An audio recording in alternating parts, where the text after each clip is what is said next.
Bienvenue sur Believe Podcast. Je m'appelle Nada et ce podcast, je l'ai créé pour nous apporter une conscience et une perspective où l'être est à l'honneur et le faire à son service. Ma mission est d'aider à reprendre le contrôle de notre vie pour que expérience et désir authentiques soient alignés et comprendre comment naviguer notre réalité avec la relation à l'autre. Si comme moi, l'amour de soi, de l'autre, inconditionnel ou conditionnel est un beau bordel dans ta tête, mais que tu veux comprendre ce bordel, alors bienvenue sur Believe Podcast. Bienvenue sur Believe Podcast et on se retrouve aujourd'hui. Je suis contente de vous retrouver, je suis contente de vous parler, je suis contente de te parler en fait.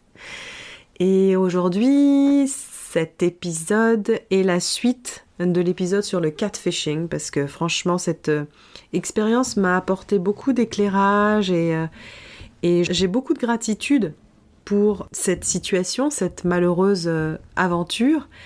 Parce que, tu sais quoi, si je dois tirer avantage de ça, c'est que je peux partager mon expérience avec toi. C'est que toi, tu peux te dire qu'en fait, que t'es pas seul. Peut-être que je vais t'apporter un éclairage qui est nouveau et qui va te plaire et qui va t'aider justement à lever la honte qu'on peut ressentir quand on a été trahi par quelqu'un qui n'a eu qu'une seule intention, c'est de nous nuire émotionnellement et ou financièrement. Le plus important, c'est surtout la nuisance émotionnelle, parce que financière, on s'en remet, mais émotionnel, ça vient chercher loin chez nous. Donc il y a aussi un avantage que ça vienne mettre en lumière nos zones d'ombre et qu'on peut voir et qu'on peut relâcher pour se libérer justement de ces zones d'ombre. Donc voilà, gratitude pour le catfisher, motherfucker, parce que ça nous permet de nous connecter et de nous retrouver et de parler de choses qu'on a vécues en commun. Et donc si je partage mon expérience, ici, c'est pas pour dire que tomber amoureux, ce n'est pas bien. Parce que c'est comme si je disais que c'est pas bien de ressentir, c'est pas bien de vivre ou d'expérimenter. Donc tomber amoureuse, c'est faire. Comme il n'est pas interdit de boire de l'alcool ou de tirer sur un joint, il n'est pas interdit de tomber amoureux. C'est ok, on a tous signé pour l'amour ici dans ce bas monde. On a tous signé pour l'expérience de la vie qui nous mène à ça au final, à l'amour. Je veux pas être tarte à la crème, mais l'amour c'est ce qui compte en fait. Combien de fois t'as été touché parce que quelqu'un a eu de l'attention pour toi, a eu de l'amour pour toi, t'as amené une forme de sécurité intérieure, un soulagement, comme si tu avais baissé tes gardes et tu te sens bien, tu peux te laisser aller, tu sais que rien ne peut t'arriver, c'est de la confiance et puis il y a plein de choses après qui apparaissent derrière. Mais voilà, on est là pour ça, on est là pour l'amour. Tu vois, il y a quelques années, j'aurais eu honte de le dire, j'aurais été gênée de le dire. Et aujourd'hui, c'est la chose la plus importante pour moi, c'est l'amour. Je l'ai dit, c'est l'amour. L'amour qui est lié à l'acceptation, l'amour qui dit oui, l'amour qui est l'ouverture, l'amour. Donc, on va revenir au catfishing, partie 2. Donc on parle d'expérience de la vie, n'est-ce pas ? La vie, c'est une série d'expériences. Mais des expériences comme celles que, par exemple, je viens de partager avec vous, viennent réveiller de la culpabilité, de la honte, comme je l'ai dit. Et on peut s'en vouloir d'avoir été trompé et trahi, et c'est faire, et c'est ok. C'est ok d'avoir cette culpabilité en soi, à partir du moment où on n'a pas un comportement victimaire, mais qu'on se dit « Ah, il se passe quelque chose, normalement je ne devrais pas avoir honte. Qu'est-ce qui fait que j'ai honte ?» Parce qu'on peut se dire dans ce genre de situation, comment est-ce que j'ai pu me faire arnaquer, mais comme une bleue, mais qu'est-ce que je suis con. Non pas qu'est-ce que je suis con parce que j'ai oublié d'acheter le beurre, mais qu'est-ce que je suis con parce que je ne pourrai jamais faire confiance à quelqu'un et que ça sert à rien de faire confiance à quelqu'un et qu'en fait on s'isole de plus en plus et qu'on s'éloigne de ce qui est important pour nous. On va dire j'attire que des cons dans ma vie ou que du fake dans ma vie. Mais au fond, moi, pour moi, c'est que je me suis sentie abusé? Et est-ce que cet abus vient en résonance avec quelque chose que j'ai pu vivre auparavant? C'est une question que tu peux te poser. Je me sens utilisée. Est-ce que c'est quelque chose que j'ai déjà vécu auparavant? Je me poserai la question, pose-toi la question. Est-ce que j'ai été déjà trahi auparavant et j'essaye d'aller le plus loin possible dans cette réflexion-là? C'est-à-dire que je vais me poser quelque part, je vais me mettre au calme et je vais inviter mon cerveau à aller chercher cette réponse-là, dans un premier temps. Parce que normalement, c'est l'abus, la trahison peut avoir un goût familier. Donc peut-être qu'il a un goût familier dans ta vie. Il faut aller vérifier ça. Et pendant tout ce temps-là, ou par exemple dans mon histoire, j'y croyais en fait. J'y croyais, je pensais que c'était vrai tout ce qui se passait. En fait, j'ai réalisé que c'était qu'un jeu pour l'autre. J'étais seule dans cette aventure. L'autre n'a jamais été avec moi, l'autre n'a jamais existé. J'étais toute seule. J'ai été abusée toute seule. Personne n'a pu me sauver, personne n'a pu me protéger. J'ai été trahie, personne n'a pu me protéger. Tu vois, ça réveille vraiment des angoisses, ça réveille des insécurités qui n'ont pas été regardées ou qui ont été dont le comportement a été adapté pour ne pas avoir à les regarder. Sauf qu'il faut savoir qu'on est des êtres humains et qu'en tant qu'être humain, on est des êtres sociaux.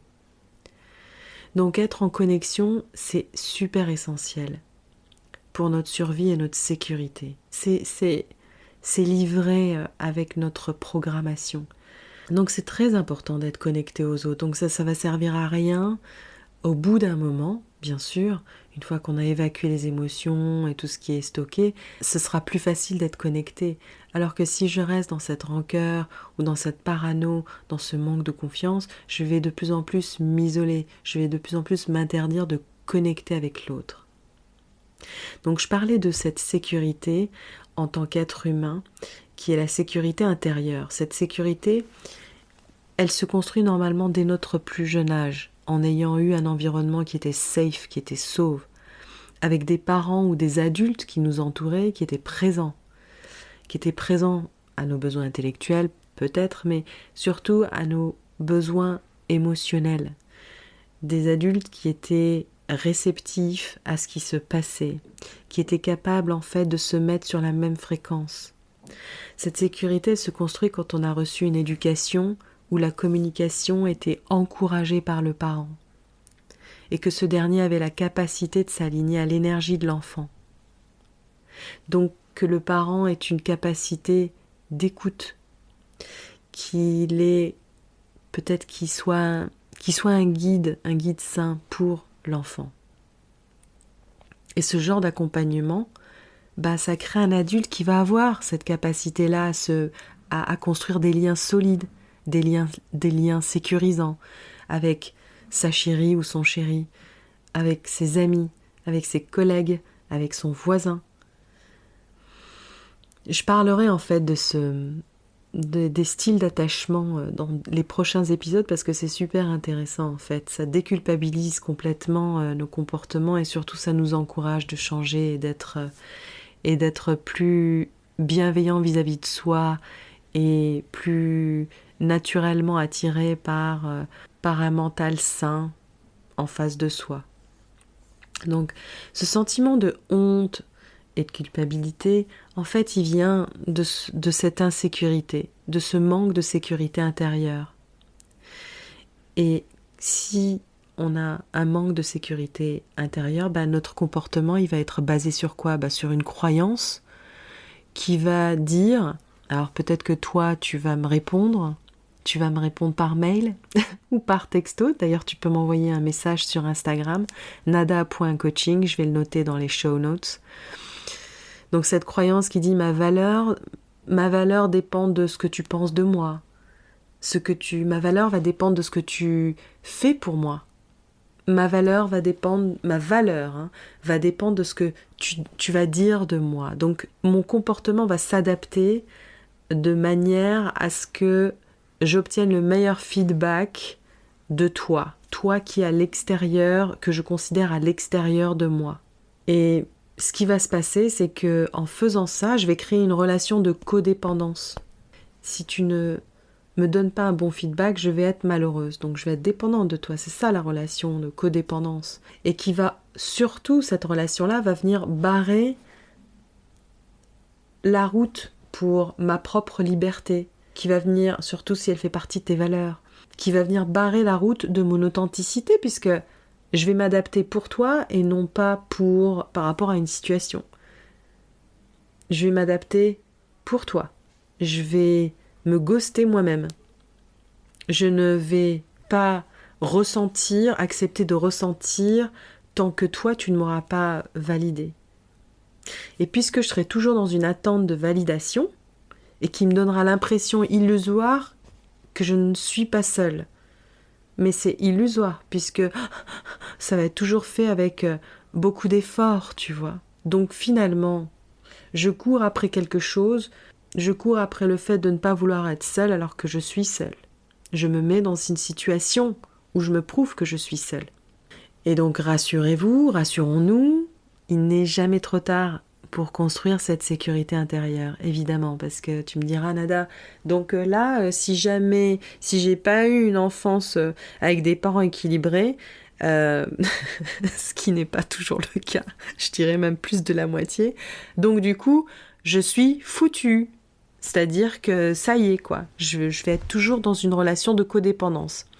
Oui, tu seras toujours dans une relation de codépendance si tu ne fais pas attention à ton comportement et si tu ne construis pas ta sécurité intérieure. Parce que cette sécurité intérieure, elle est offerte, on va dire, elle est offerte par ta venue au monde et normalement par ton environnement direct dès ton enfance. Mais elle peut être acquise grâce à toi en tant qu'adulte et parce que tu décides de vouloir, entre guillemets, réparer ce qui est dysfonctionnel en toi à travers ton système nerveux, le fonctionnement de ton cerveau. Donc il n'est jamais trop tard de construire cette sécurité intérieure et il n'est jamais trop tard pour se détacher de ce que l'autre va penser ou peut penser de toi. C'est possible et l'ingrédient principal, c'est le lien. Parce que dis-toi que tout dysfonctionnement crée une déconnexion. Donc tu coupes le lien. Le lien à toi et le lien à l'autre. Donc ça commence avec toi-même parce que la qualité de la relation avec l'autre ne va être que le reflet de la qualité de la relation que tu as avec toi-même. Je vais répéter ça. Donc la qualité de la relation avec l'autre n'est que le reflet de la qualité de la relation que tu as avec toi-même. Si tu es honnête avec toi-même, tu seras honnête avec l'autre très naturellement et l'autre va admirer cette honnêteté. Vraiment. Cette honnêteté en fait qui est le parent de la vulnérabilité. On parle souvent de ça, la vulnérabilité, mais c'est pas facile d'être vulnérable. Bah non, quand on a toujours caché. Mais si tu es honnête, la vulnérabilité apparaît plus facilement. Donc si tu as ressenti de la honte, eh ben n'aie pas honte d'avoir honte. Ressens dans ton corps la honte. Peut-être que c'est tes oreilles qui vont chauffer. Peut-être que c'est ton ventre qui va être noué. Peut-être que tu vas te sentir complètement immobilisé. Peut-être que au niveau des mâchoires, ça va piquer. On est tous différents, on réagit tous physiologiquement très différemment, mais être présente à ça. Et moi, je t'invite à tirer avantage de cette situation-là. De cette situation où tu t'es senti trahi, où il y a eu abus de confiance, pour lever cette honte et qui n'a plus d'utilité aujourd'hui en tant qu'adulte et surtout que ça peut se dissiper si tu es présente à toi-même. Donc dans un premier temps, tu sais quoi, je vais t'inviter à télécharger le lien que je vais mettre dans le show notes, qui est Je reprends le contrôle. C'est un cadeau que j'offre. Il y a une méditation qui accompagne cette routine et qui va t'aider à te désidentifier de tes pensées et tes émotions. Je ne sais pas si tu as déjà écouté les autres épisodes, mais je parle beaucoup de ça, du fait qu'on s'identifie à nos pensées, à nos émotions.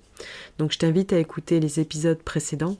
Notamment, je crois que j'en parlais dans le ghosting, donc tu peux écouter celui-ci si tu as envie. Donc la méditation qui va t'aider à te désidentifier de tes pensées et de tes émotions, et donc de ces croyances dévalorisantes qui sont en plus complètement fausses de toi, parce que tu n'es pas tes pensées, tu n'es pas tes émotions.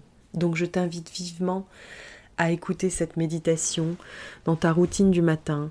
Crée-toi un moment, crée-toi un quart d'heure, 20 minutes, une demi-heure avant de te confronter à ce monde extérieur qui va venir te vampiriser si tu ne crées pas une cellule de sécurité avant de t'engager avec les autres. Et spécialement si tu es une hypersensible comme moi, ça va être d'une grande aide. Et fais-le pendant 10 jours au moins. Mais je pense que pour moi c'est plus, ça c'est pas je pense, c'est pour moi c'est plus, mais au bout de 10 jours, reviens vers moi et dis-moi si ça a changé quelque chose, si tu t'es vu faire des choix différents, si tu t'es vu être présente à une situation à laquelle tu ne l'étais pas auparavant, même si tu n'y as rien fait, mais au moins être présente, te rendre compte de ça. Ça c'est un pas de géant. Suite à cette méditation, je vais t'inviter à répondre aux questions suivantes dans ton journal ou ton carnet de notes. Et voici les questions. Donc, quelles conséquences y a-t-il de s'attacher au sentiment de honte d'avoir été manipulé, utilisé dans tes futures relations? Si tu gardes ce sentiment de honte, quelles en seront les conséquences dans tes futures rencontres? Et sois super honnête avec toi-même. Imagine que c'est une amie intime à toi qui répond. Et ma deuxième question, c'est quel inconvénient y a-t-il de s'attacher au sentiment de honte d'avoir été manipulé et utilisé? Quel serait l'inconvénient si tu t'y attaches? Peut-être que tu ne pourras pas rencontrer quelqu'un qui soit en phase avec toi. Peut-être que tu ne seras pas ouverte pour rencontrer la bonne personne. Je suis très curieuse d'entendre tes réponses et j'aimerais beaucoup les entendre. J'aimerais beaucoup que tu les partages avec moi.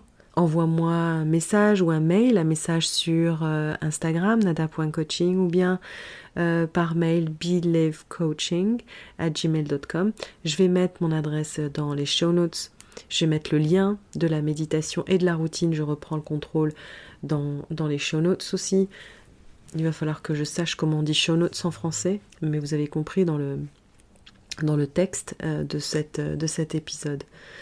Donc réponds à ces questions et partage-les avec moi. Je suis très curieuse et je serais enchantée d'y répondre d'ailleurs si tu as des questions et qu'est-ce qui en est sorti. Et au regard de ce que tu as répondu surtout, qu'est-ce que tu aimerais mettre en place pour ne pas tomber dans cette dynamique de honte? Et cette dynamique de honte, elle peut disparaître maintenant si tu le décides. Donc si tu décides ce que tu veux mettre en place, aussi petite l'action soit-elle, je peux te promettre que si tu changes ne serait-ce que d'1 degré ton comportement, c'est un pas de géant. Et j'espère que tu vas t'en rendre compte. Donc partage-le avec moi. Et rappelle-toi surtout, tu es la personne la plus importante au monde et tu as toujours accès aux meilleurs choix. Ça va être notre mantra ici dans ce podcast, d'accord? Dans ce podcast, notre mantra c'est « Tu es la personne la plus importante au monde et tu as toujours accès aux meilleurs choix. » Et je ne me lasserai jamais de te le répéter, de te le faire sentir. Si tu veux aller plus loin dans cette réflexion-là, si tu veux être accompagné, n'hésite pas à prendre rendez-vous, il y a une session découverte que j'offre. Donc inscris-toi et on se retrouvera à ce moment-là pour savoir si on est un match, si tu considères que... Donc encore une fois, rappelle-toi que tu es la personne la plus importante au monde. Et en attendant le prochain épisode, enjoy yourself. Ciao. Merci pour ton écoute et merci pour le temps. Si l'épisode t'a plu, n'hésite pas à le noter. Tu permettras au podcast d'être encore plus visible et d'être un support à plus de monde autour de nous. À très vite.